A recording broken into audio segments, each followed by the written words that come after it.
ซ่อนเด้อ่อนซ่อนดินอ่อนซ่อนหญ้าอ่อนซ่อนป่าอยู่น้ำแกงอ่อนซ่อนเด้อ่อนซ่อนผัวหักเมียแพงบัดผัวป่วยเมียถนอมกล่อมเลี้ยงแรงเศร้าอยู่สุวรรณเอ้ย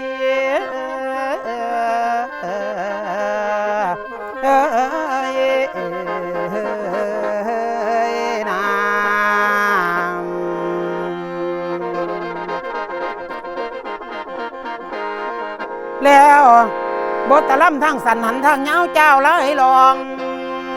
นี่ล่ะแม่นวลนางเหิงไปหักสิวหันเข่าดอกปอถอย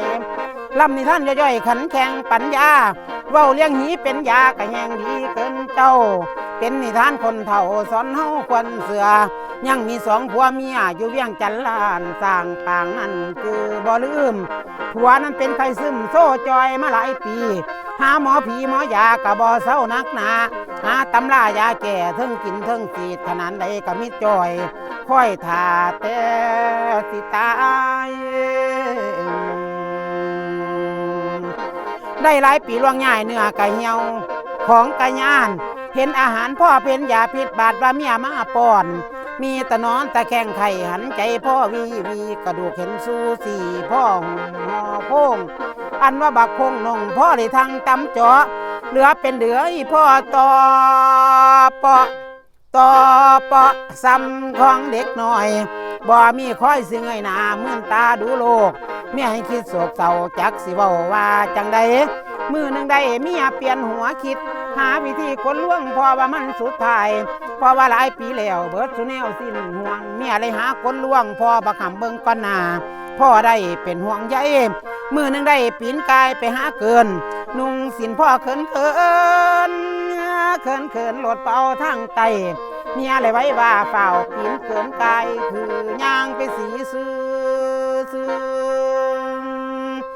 อย่างไปสีไก่ตีนสินพลำเพอผัวเลยเบิดเธอเล่อแงนซองมองน้ำเห็นขนดำคุ้มมุมแตกกลางไข่มื่นตาดูจนข้อแงนดูน้ำลายเหียตีนดีลากลีเลียเมียแห่งจอนสินขึ้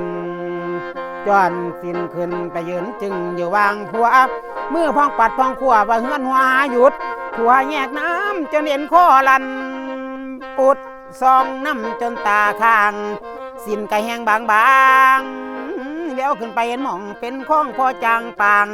เมียแห้งก่าวแห้งย่างไปสีไก่ตีนสินปัดบ่เอาผัวเลยบ่ให้เมียนแน่เป็นหยังผัวเลยบ่ให้เมียนแน่เป็นหยังยาสปาไหลตีหมู่คนสิมาพอ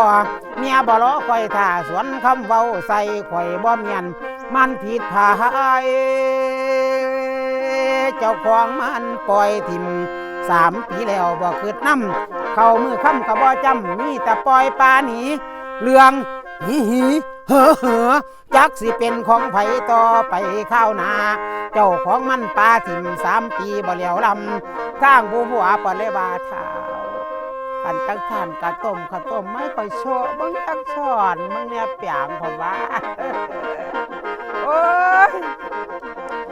ขันจังสั้นเอามาเบิ่งจักคำมาเบิ่งก่อนหน้าเอาเกลือป่อนใบน้ำผัวโอสาจำน้ำรองทั้งสิขืน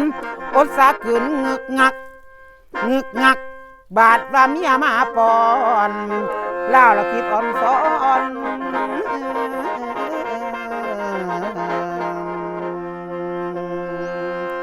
เล่าละคิดอ่อนซ้อนหาเราตายไปนี่ไผสิมาใส่นี่ท่อกอสอซอยเมียกันค่อยนอคอยยังกับบ่ทอคอยมือสิลมสิตายเด้อแม่อีพ่อเอ้ยอ่อนซ้อนเด้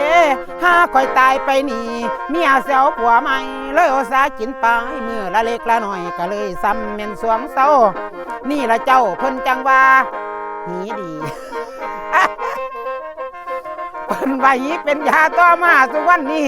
มีก่อนนี้มาแก่เสียงมากันเจ้าเก่งขั้นนักเลงสมูเจ้าอย่ามาเบา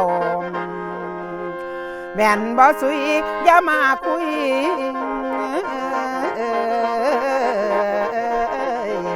นอ